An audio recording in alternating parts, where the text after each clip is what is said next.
Jumlah perdagangan negara Brunei Darussalam pada bulan Disember 2021 meningkat 74.1%, iaitu 2,640.6 juta ringgit. Manakala perubahan bulan ke bulan, jumlah perdagangan bagi bulan Disember 2021 meningkat 12.3% berbanding dengan bulan November lalu. Jabatan Perancangan Ekonomi dan Statistik Kementerian Kewangan dan Ekonomi dalam siaran medianya menyatakan jumlah ekspor meningkat 90.3% tahun ke tahun kepada 1,523.5 juta ringgit berbanding Disember 2020. Ini terutamanya disebabkan oleh peningkatan ekspor bahan api galian dan ekspor kimia. Dari segi komoditi mengikut seksyen, bahan api galian merupakan penyumbang utama kepada ekspor negara Brunei Darussalam, diikuti dengan kimia dan jentera dan kelengkapan pengangkutan. Pasaran ekspor utama pada bulan Disember 2021 adalah Jepun, diikuti Australia dan Republik Rakyat China. Komoditi ekspor terbesar ke negara Jepun dan Australia adalah bahan api galian. Bagi import, jumlah nilai menunjukkan peningkatan kepada 1,117.1 juta ringgit pada Disember lalu berbanding Disember 2020. Ini terutamanya disebabkan oleh peningkatan import bahan api galian. 5 komoditi import utama pada bulan ini adalah bahan api galian, diikuti oleh jentera dan kelengkapan pengangkutan, makanan, barang keluaran kilang dan pelbagai barang keluaran kilang. Mengikut kategori penggunaan akhir, import barang perantaraan menyumbang 58.8% dari jumlah import, diikuti oleh import barang modal dan barang penggunaan. Dari segi import, mengikut rakan dagangan, sumbangan terbesar adalah dari Rusia, diikuti oleh Malaysia dan Australia dengan komoditi import terbesar adalah bahan api galian. Mengikut mod pengangkutan, pada bulan Disember 2021, peratus yang tertinggi bagi kedua-dua ekspor dan import adalah mod pengangkutan laut. Ini diikuti oleh pengangkutan udara dan melalui darat. Bagi keseluruhan tahun 2021, nilai jumlah perdagangan sebanyak 26,373.6 juta ringgit berbanding 2020. Laporan penuh IMTS bagi bulan Disember 2021 boleh diperoleh melalui laman sesawang JPES di deps.mofi.gov.bn. Jabatan Perancangan Ekonomi dan Statistik JPES Kementerian Kewangan dan Ekonomi dengan kerjasama Jabatan Pertanian dan Agri Makanan, Kementerian Sumber-Sumber Utama dan Pelancongan melaksanakan penetapan harga maksimum bermusim ke atas barangan keperluan makanan terpilih sepanjang bulan Ramadan dan Syawal 1443 Hijrah. Penetapan dilaksanakan secara sementara iaitu bagi tempoh 2 bulan. Sebanyak 8 kategori barangan makanan terpilih ditetapkan harga maksimum bagi musim perayaan tahun ini. Penetapan bertujuan untuk mengawal harga beberapa barangan makanan terpilih, khususnya bahan-bahan asasi yang mempunyai permintaan tinggi semasa musim perayaan. Inisiatif tersebut juga bertujuan membantu rakyat dan penduduk di negara ini dalam menampung perbelanjaan harian, khususnya semasa musim perayaan, sekaligus sebagai usaha pihak kerajaan dalam menangani kenaikan harga barangan makanan pada masa ini. Senarai penuh barangan dapat diakses melalui aplikasi mudah alih pengguna bijak atau laman sesawang www.deps.gov.bn. Para peniaga dinasihatkan untuk mengekalkan amalan persaingan sihat dalam perniagaan dengan menawarkan harga yang kompetitif di bawah harga maksimum yang ditetapkan. Sebarang ketidakpatuhan ke atas penetapan harga maksimum bermusim boleh diambil tindakan kompaun tidak melebihi RM1,000. Manakala bagi kesalahan berikutnya, denda maksimum RM20,000 dan penjara selama 5 tahun. Pertanyaan lanjut, hubungi talian Darussalam 123 atau melalui aplikasi mudah alih pengguna bijak.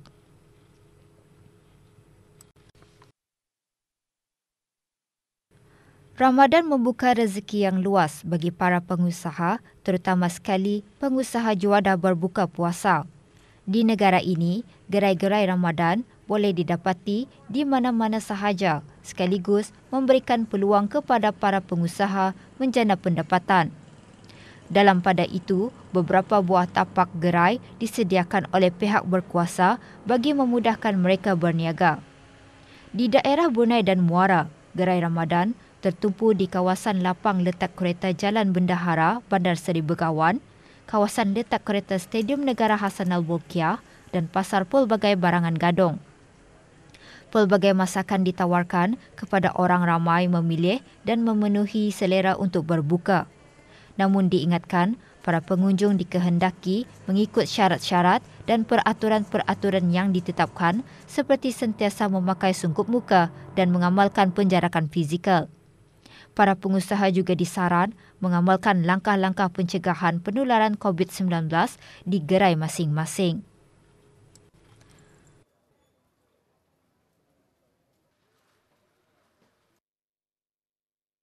Dalam pada itu, di daerah Belait, gerai Ramadan diadakan di beberapa lokasi, antaranya Tudung Saji, Jalan Setia di Raja Kuala Belait dan Pasar Neka Suka, Jalan Lorong 3 Selatan Seria. Lebih 92 permohonan perniagaan diterima untuk berniaga di gerai Ramadan tersebut.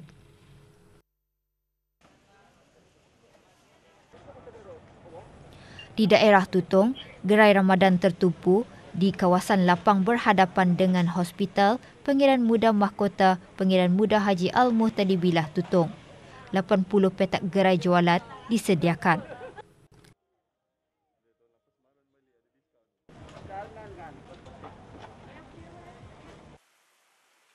Di daerah Temburong, kawasan pejalan kaki Pekan Bangar menjadi tumpuan orang ramai untuk membeli juadah berbuka puasa. Kawasan ini menempatkan 20 petak gerai jualan dibuka seawal 2 petang.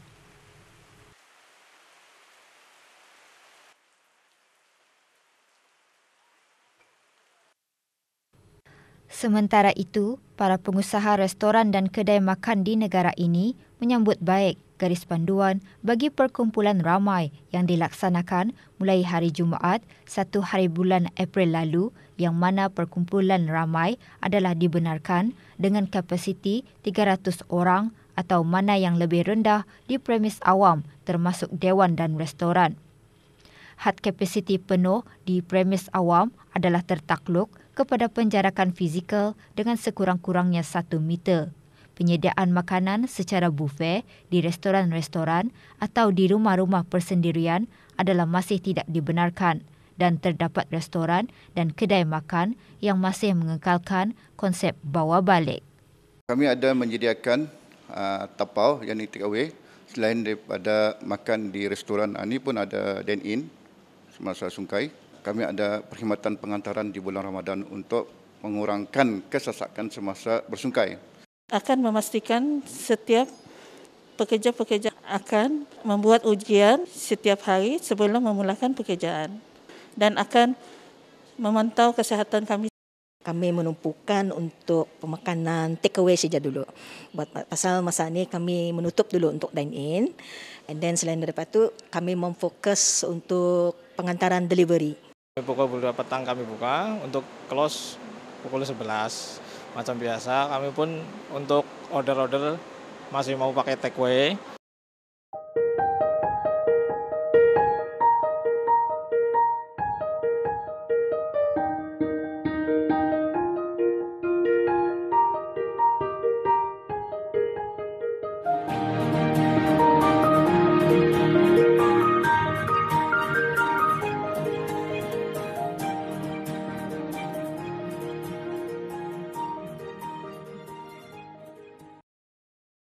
Berlatar belakangkan sebagai penggiat seni tempatan dan minat dalam bidang masakan, Awang Rosli bin Haji Metali, pemilik santai-santai syuting Cafe and Grill, sudah berkecimpung dalam dunia perniagaan sejak tahun 2002.